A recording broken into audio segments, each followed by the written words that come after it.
Since you all crushed the like goal on the previous Tokyo video, today I'll read your comments to decide which Tier 1 VCT tournament was the best in Valorant's epic esports history so far. And if this video gets over 500 likes, I'll do another one reading your hot takes as well. Plus list some of mine, but nonetheless, let's get right into it. And to my surprise, Masters Reykjavik 2022 didn't get a lot of love in the comment section.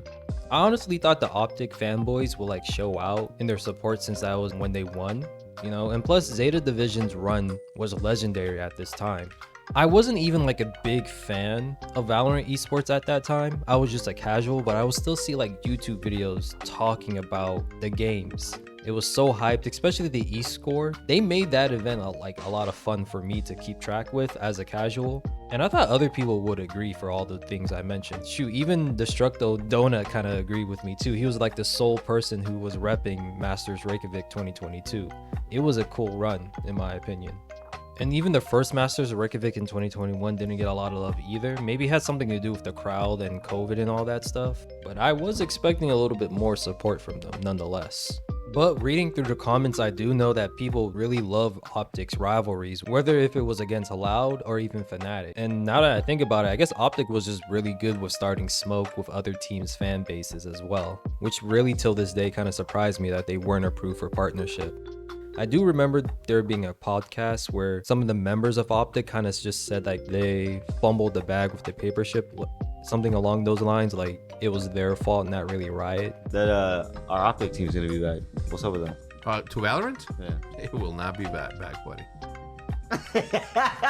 What, they're asking for too much? Huh? They're asking for too much? There's not. I mean, listen. Don't give them too much now. No. It's not about the players. I love the players. It's just that we didn't make it into that.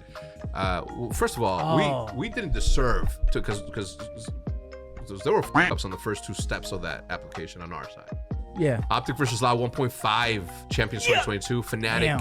Listen, I liked for nothing more, but I do believe that a fair process was made, and but hey, at least those two events actually got some love. Both Masters Berlin and Champs Berlin received no love and support from the comment section, which is kind of surprising. Masters Berlin, I can kind of see why, but the first Champs event ever in Valorant's history, and no one was yeah, I'm gonna die on this hill as it being the best one in Valorant's history, which I guess it's fair. Maybe people just don't bang with the city of Berlin, or maybe it could be the fact that the teams that won those events are no longer in Valorant's tier 1 system, nor are there core players stuck together, how Optic's core players kind of stuck with NRG, as well as how FunPlus Phoenix's core players back then are still together as well. Ascend is still trying to compete in tier 2, while Gambit just had to completely dissolve their organization because of the war that's still ongoing in Ukraine, which is crazy to me. But hey, if you're one of the few people who thinks Masters Berlin or Champs Berlin was the best, let us know why. And if not, kind of understand. It turns out that I lied. When looking back through these comments, I saw that Suma Deli mentioned that he liked Champs 2021 because Team Liquid was good back then, which is kind of wholesome, at the same time kind of sad if that's when the last time you can go back to Team Liquid being good. I mean, they did beat Fnatic in EMEA's regional tournament, but I feel you, Team Liquid is a decent organization as a whole. They always try to hype up their fan base with music videos, good content, and they do everything right. It's just that Valorant is a very tough esports to just even qualify for international events, let alone try to win them, The next popular event that I saw get some love was Masters Copenhagen. And we have Satoru Gojo himself. He has spoken and said that Masters Copenhagen was his favorite because FunPlus Phoenix had to climb through every obstacle. And looking back at it, he's absolutely right. I think this is one of the first events that Riot introduced double elimination, and FunPlus Phoenix had to win out in the lower brackets of their group stage, and then once they reached the playoffs, they made a crazy lower bracket run to the grand finals of this Masters event. Truly legendary. I'm not too sure if we'll ever see anything like that again, because when you have a run like that, you have to go through every single good team. And I guess with the more reps they had, just the better they got throughout the time. Plus they were dealing with visa issues as well. So yeah, if you're a fan of Na'Vi, Artis, Angel, Sugetsu, all those guys, then I could definitely see why you'll say Masters Copenhagen was your favorite. And then Sergeant Gatorade also said that he liked it because it was like Paper X showing their dominance, which they did, right? I missed this event too, just because of Ben Kai's antics. This was just like a joyful time to be a Valorant fan in the summer of 2022. Hopefully Paper X can redeem themselves and get a win. And yes, I am knocking on wood and crossing my fingers and toes. And now we have to mention lock-in Sao Paulo, Brazil.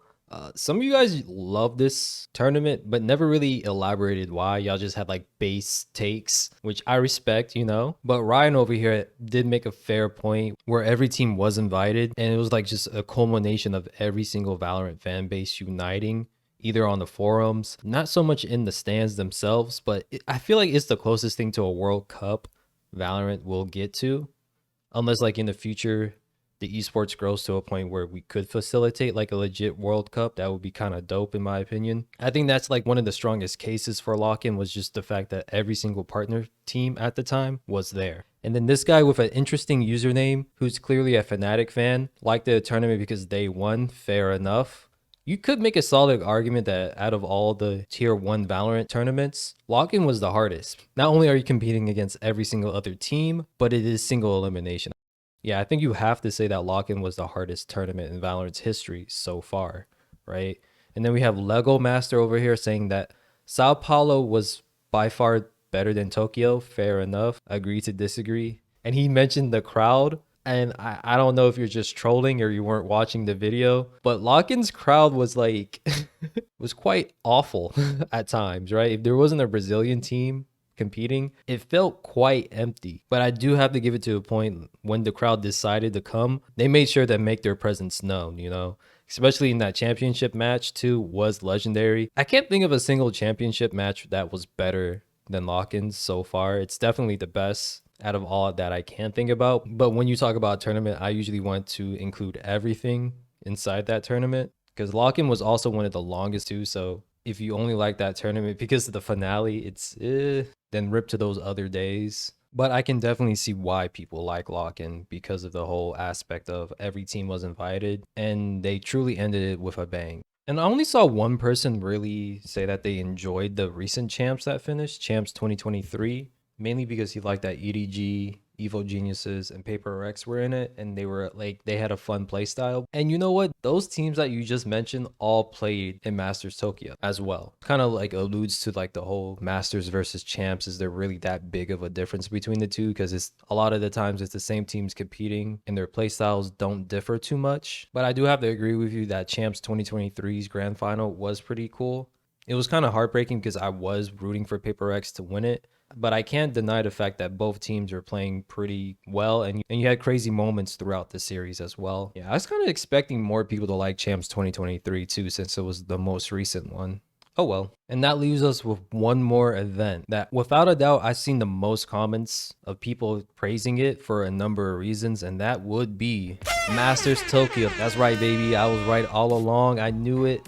Deep down in my bones, I was able to convince the majority of my viewers that Masters Tokyo was the best.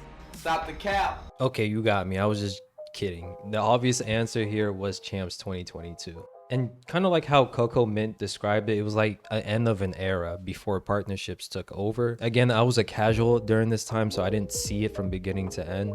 Even Carry Sticks remembers each match in detail for one reason or another, kind of like the whole KJ turn incident and how like every match to him personally felt close. And again, you had rivalries as well with Fnatic and Loud, so I could definitely see why people will say that Champs 2022 was their favorite. Again, me as a casual at that time, I didn't watch it from beginning to end, but reading what everyone has said about it, I kind of wish I did. And I had a lot of fun doing this video too. As you guys probably could tell, this was a less scripted. I just had bullet points and I was just rapping. I've been doing that a little bit in some of these past videos, not every single one, but you guys let me know if you prefer the scripted ones or the ones where I'm just riffing. I might just do a mix of both, unless this video just does horribly, and then we'll never go back to this style ever again.